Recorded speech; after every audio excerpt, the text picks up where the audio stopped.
Pushpa the మల్లె తోట అని పెట్టుకోవాల్సిందే. సారీ మల్లె తోట కాదు, ముల్లేటి. పుష్ప ద ముల్లేటి అని పెడితే చాలా బాగుండేది మూవీకి. అనవసరంగా పుష్పగా రూల్ అని చెప్పి రూల్ని రోల్లో వేసి రోకలితో దంచి పిండి చేసి మన మీద వేసాడు. అదంతా కరుక్కోలేక ఈ పరిస్థితి వచ్చింది. పుష్ప నేషనల్ కాదు ఇంటర్నేషనల్ అంటేవి. నేషనల్ నుంచి ఇంటర్నేషనల్ అయిన పుష్పకి కోర్టులో ఒక పిటిషన్ వేసి నేను మల్లెతోట పుష్పాని సారీ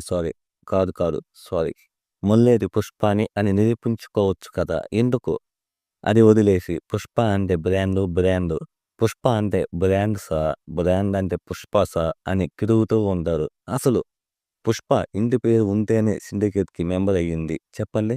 ఇంటి పేరు ఉంటే ఇక్కడ చెల్లుతారు అంటే పుష్ప ఎక్కడ చెల్లి ఉండదు కదా. అప్పుడు పుష్ప బ్రాండ్ ఏం అయిపోయేదో అసలు అవి అన్నీ చూసి సిండికేట్ మెంబర్ చేయలేదు పుష్పని. ఏం పుష్ప?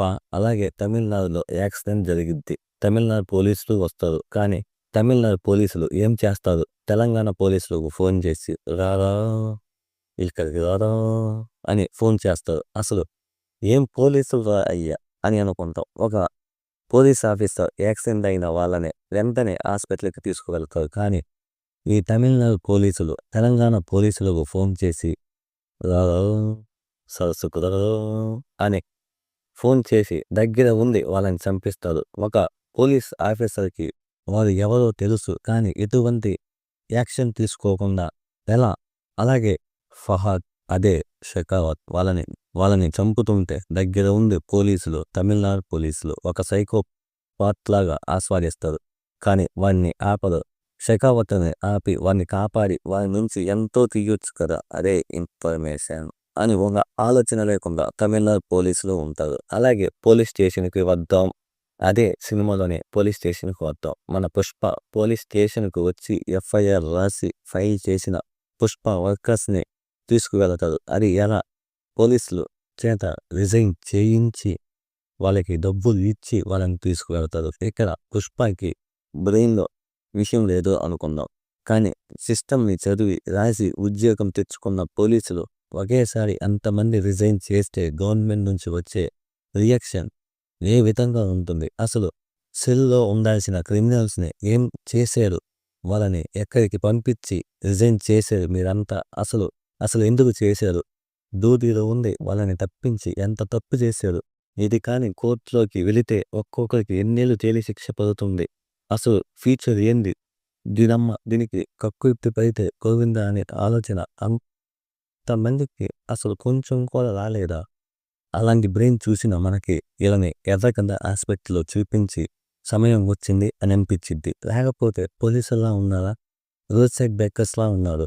ఇవి అన్నీ చూస్తున్న ఒక ఐపీఎస్ ఆఫీసర్ ఆయనే షెకావత్. ఈయన ఏమన్నా చేస్తారా అంటే లేదు. అబ్బా ఎలా 1000 కోట్లు ఇచ్చి అందరినీ రిజైన్ చేయించేట్రా పుష్ప. అదిరా పుష్ప వైల్డ్ ఫై. అది ఇది అంత తప్పితే వీరు ఐపీఎస్ అని వయసిపోతారు. అసలు ఇతను నిజంగా చదివి ఐపీఎస్ పాస్ అయినారేనా అని అనిపిస్తుంది. సైడ్ క్యారెక్టర్ అయిన బ్రహ్మాజీ కూడా అబ్బా పైసలు మిస్ అయిపోయినాయి అని అంటారు. ఇంత తక్కువ బ్రెయిన్స్ వేసుకుని ఏం చేయంతంగానే వచ్చారా అని అనిపిస్తుంది. సిస్టమ్ గురించి తెలియనోడు ఒక ఐపీఎస్ ఆఫీసర్. అసలు తర్వాత ఈయన క్వశ్చన్ వేస్తారు కదా, ఏమైపోయారు జనాలు, నీ పోలీస్ స్టేషన్లో ఉన్న సిబ్బంది మొత్తం ఏమైపోయారని వేస్తారు కదా. అప్పుడు ఏం చేస్తారు షెకావత్? ఎఫ్ఐఆర్ ఫైల్ చేసిన క్రిమినల్స్ ఎక్కడికి పోయారు అని అప్పుడు ఏం చెబుతారు షెకావత్? సార్ పుష్ప వచ్చి డబ్బులు ఇచ్చి మాయమాటలు చెప్పి తీసుకెళ్ళిపోయారు సార్. మీరే చూసుకోవాలి సార్, నా వల్ల కాదు సార్, నేను రిజైన్ చేసి ఆ డబ్బులు తీసుకొని వెళ్ళిపోతాను సార్ అని క్షమాభిక్ష కోరతారు. ఏమో షెకావత్, ఒక ఏరియాలో ఒక పోలీస్ స్టేషన్ ఖాళీ అయిపోయిద్ది అంటే గవర్నమెంట్ ఎంత సీరియస్గా తీసుకునిద్ది. అది ఏం లేకుండా పుష్పగా రూల్ అని చూపించడానికి ఈ సీన్ రాసినప్పుడు కాకుండా తీస్తున్నప్పుడు చూసినప్పుడు డైరెక్టర్ అయిన సుకుమార్ గుండెకు ఏం కాలేదు అంటే ఆ గుండె బతకాలి. అలాంటి గుండె బతకాలి. The worst Sukumar in Telugu film industry. అసలు ఏ ఉద్దేశంతో రాశారో కానీ ఆ గుండెను బయటకు తీసి చూడాలి అని అనిపిస్తుంది. ఇదే క్రింజ్ అనుకుంటే ఒక చిన్న పుష్ప చెరువులో బోర్లు పడితే అది తీసుకు రావడానికి వెళతారు. ఎక్కడే మ్యాజిక్. పుష్పకి స్విమ్మింగ్ తెలీదు. ఎలా? అదే కదా మా లవ్. అయినా తెస్తారు. ఎందుకు అంటే ఎమోషన్‌కి ఉన్నవారు. అది చెరువైనా, సముద్రమైనా తీసుకువస్తారు. నిజంగానే పుష్ప తెస్తాడు. ఇంకొకరై ఉంటే చనిపోయేవారు. ఇది 1000% నిజం. అంటే పుష్ప కదా బ్రాండ్. ఎక్కడికైనా వెళ్ళి రాగలిగే అంత బ్రాండ్. ఎక్కడైనా మునిగిపోయిద్దా చెప్పండి బ్రాండ్. అందుకే పుష్ప బ్రాండ్ అని అరవటానికైనా కావాలి అని పుష్పని బతికించారు. సో, అందుకే పుష్ప బ్రతుకుతారు. ఎలా అని అడగవద్దు. తెలీదు. పుష్ప అంటే ఇండియాలో ఎవ్వరికీ తెలీదు. చిత్తూరులో తప్ప. అలాంటిది దేశం కాని దేశం. అసలు దేశం ఏంది? మన దేశంలోనే తెలియదు కదా! జపాన్‌లో ఎలా తెలిసిద్ది? చూడగానే పుష్ప అని భయపడతారు. అది ఒక్కొక్కరికి షాక్. దీనమ్మ ఇండియాలోనే ఎవరికి తెలీదు. అలాంటిది జపాన్‌లో ఎలా తెలిసిందసలకి? హౌ? ఈ జపాన్ వాళ్ళు ఇండియన్స్‌తో సహవాసం చేసి మీ బ్రెయిన్ కూడా దెబ్బతిన్నాయా అని అనిపిస్తుంది. అసలు వారు పుష్ప అని నువ్వెలా కనిపెట్టావురా బాబు అని అనిపిస్తుంది. ఇదిలా అనుకుంటే దీని ముందు కాన్వర్జేషన్‌కి సత్య వస్తాడు. వారు మాట్లాడలేదు సార్ అంటే వారు ఖచ్చితంగా తెలుగోరై ఉంటారు.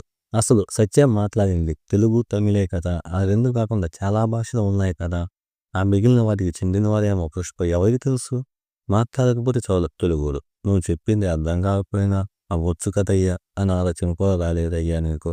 సత్యయ్య మన పుష్ప ఇక్కడ ఉన్న అదే ఇండియాలో ఉన్న సంపదను తీసుకువెళ్ళి అక్రమంగా చెట్లను నరికి రవాణా చేస్తున్నారు. ఏదో పెద్ద దేశభక్తి ఉన్నోళ్ళలాగా ఇండియా ఫ్లాగ్ చూసి సోదగానే సెల్యూట్ చేస్తున్నారు. అసలు ఇండియాలో బ్రతకడానికి చెట్లు ఎంతో అవసరం. అలాంటి చెట్లను నరికి అక్రమంగా రవాణా చేసేవారివి నీకు ఏం దేశభక్తి?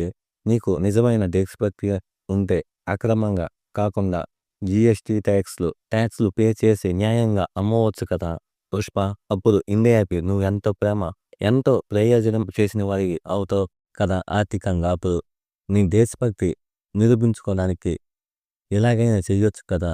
కానీ అందంగా ఎందుకు సంపాదిస్తావు? నీకెందుకు పుష్ప దేశభక్తి చెప్పు. One of the best cringe scene అని యాక్షన్ అయితే ముందు దీనినే తీసుకువెళతారు ఎడిటింగ్కి లేపేయడానికి. ఇప్పుడు ఎలక్షన్స్ అంటే 5 సంవత్సరాలకు ఒకసారి లేదా అదే తేదీన వస్తాయి. అంటే సుమారుగా. కానీ ఇక్కడ పుష్ప అందరికీ తెలుసు కదా. మన పుష్ప భార్య అయిన శ్రీవల్లి పుట్టినరోజుకి సీఎంగా ప్రమాణ స్వీకారం చేయించి ఇంటికి తీసుకురావాలని చూస్తాడు మన పుష్ప. మన రావు రమేష్ని. అప్పుడు మీరియా ఏమనిద్దో తెలుసా? పుష్ప నోటికొచ్చిన మాట ఏదో చెప్పి ఆ డేట్కి సీఎంనే మార్చేశారా అని ఎలిగేషన్ ఇచ్చిద్ది. చెప్పిన మీడియా అమ్మాయిని అది చూసిన మనల్ని ఎర్రగని ఆసుపత్రిలో చేయించమని డాక్టర్స్ వచ్చి మరి రిక్వెస్ట్ చేస్తారు. అది చూసిన తర్వాత మన బ్రెయిన్కి డ్యామేజ్ అయిందా అని. అసలు ఏ ఉద్దేశంతో ఆ సీన్ ఆ డైలాగ్ రాసుకున్నారో కానీ డైరెక్టర్ సుకుమార్ మారాలి అంటే ఏమితో అనుకోకండి. కొంచెం బ్రెయిన్తో ఆలోచించండి. ఏదో రాసుకుంటూ వెళ్ళిపోవద్దు సార్. కొంచెమైనా ఆలోచన ఉండాలి మీకు. అసలు రాజకీయం అంటే అదేనా చెప్పండి. మేము ఎప్పటినుంచో చూస్తున్న రాజకీయం ఏది చూపించాలి అని మీరేదేదో చూపించారు. ఇంకా కొత్తగా చూపించాలి సార్.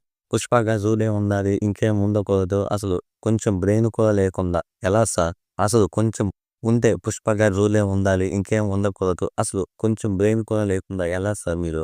అలాగే మూవీలో జాతర సీన్ ఓకే. కానీ ఆ ఫైట్ ఎందుకు సార్? మొదలుకే విలన్లు ఏం చేస్తున్నారు అని పొల్లు కొనుక్కోవడం తప్ప ఇంకేం చేయడం లేదు. వాళ్ళకి మళ్ళీ ఇంకొకరిని తీసుకువచ్చి వారితో పొల్లు కొరికిస్తే వినలేక చావాలి సార్. ఇప్పటికే చికాకు వస్తుంది. మళ్ళీ విలన్ల మీద విలన్లు ఎందుకు? ఎవరైనా అర్థమైతే చెప్పండి సార్. జపాన్ పోర్ట్లో హిరోషి వచ్చి ఎవరు ఇండియా నుంచి ఎందుకు వచ్చారు తెలుసుకోండి అంటే సరే సార్ అని పోర్ట్ రాజా అంటారు. కట్ చేస్తే పుష్ప నోట్ చూపించగానే చంపాలి అని ట్రై చేస్తారు పోర్ట్ రాజా. కానీ ఆ పోర్ట్ రాజా పుష్పని ఎందుకు చంపాలి అనుకున్నారు అసలు అర్థమే సావదు. ఆ పోర్ట్ రాజా ఎందుకురా అని అనిపిస్తుంది.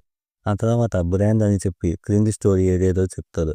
దాన్ని చొల్లాక సాగాలి మనం. పుష్ప సరుకుని అమ్మి చెన్నై నుంచి శ్రీలంక బోర్డర్ నుంచి రవాణా చేద్దామని అనుకుంటారు. కట్ చేస్తే శేఖావతి కూడా అక్కడే ఉంటారు.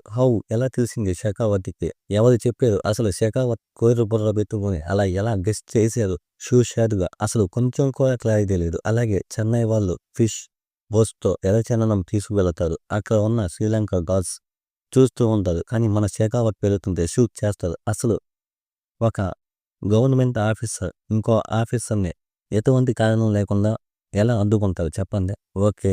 క్రాస్ చేయకూడదు అంటే ఎలా? ఫిష్ బోట్స్‌ని పంపించడానికి రైట్స్ ఉంటాయి. కానీ ఒక పోలీస్ ఆఫీసర్‌ని సరైన అవసరం ఉండి వెళ్ళడానికి రైట్స్ ఉండవు.